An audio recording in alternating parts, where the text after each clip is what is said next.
Hey, what's up, everybody? I have a quick Montana moment to speak with you guys about. Don't forget to like, comment, and subscribe to my YouTube channel if you haven't already. And if you're watching this on Instagram, don't forget to like and comment. And once again, thanks for spending some time and checking out what I have to say. Here we go. So today, I want to talk about how God's rejection is God's protection.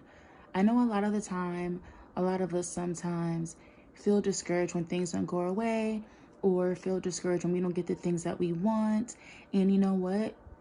You have to remember that at the end of the day, God works for your greater good. So with that being said, even though things might not be looking the way that you want them to look now, I guarantee you that in the future, even if it's a week, even if it's years, even if it's a few months, those things that you did not receive, that you felt you wanted, they were not for you. Those things were not going to get you to the destination that you needed to be. Those things were not what you needed to fulfill your destiny and your life's purpose within the will of the Lord. That's something that I definitely can guarantee you.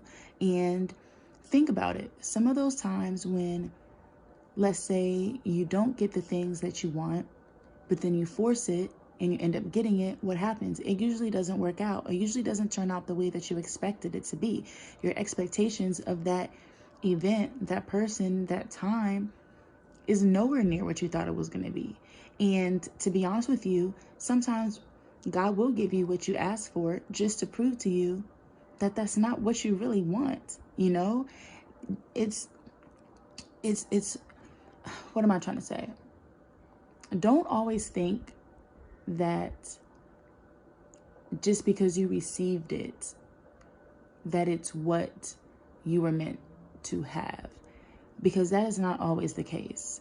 Sometimes we do receive things that we aren't meant to have just to show us and to get it locked in our mind that, wow, I really don't want this thing. No wonder I've been praying for it or looking for it or trying to acquire it for so long and it never came. And now I got it. Wow, I really wasn't missing anything. I really wasn't missing out. This is not what I expected it to be. You know, like I said, God will definitely give you things that you ask for, especially if you keep asking for it, just to show you that it's not really what you want. So sometimes when you don't get those things that you want, you don't get those things that you really feel like you need, you don't need it. You know, you have to remember, God doesn't give you what you want. God gives you what you need. And that's something that we really, really have to remember, and we really, really have to pay more attention to. Because if we keep forcing and keep trying to reach out for those things that we want, then we're never going to fulfill our destiny, and we're going to have a harder time living our purpose. And just think about it. If you're living your purpose and you're doing what is in your life under God's will, you're always going to be taken care of. You're always going to be set because you're doing what you are meant to be doing for your life. So don't force things.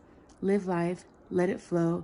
If you believe in God, you believe in Jesus Christ, you have faith, you have hope, and you just trust that each and every day, that every time something happens, it's what's supposed to happen. And honestly, that does include the bad things. And sometimes those bad things have to happen to us so we can grow, so we can learn, and so we can be prepared for our purpose and our destiny and the blessings, the many blessings that God has for us. So just keep that in mind, okay? God's rejection is always God's protection. You got that.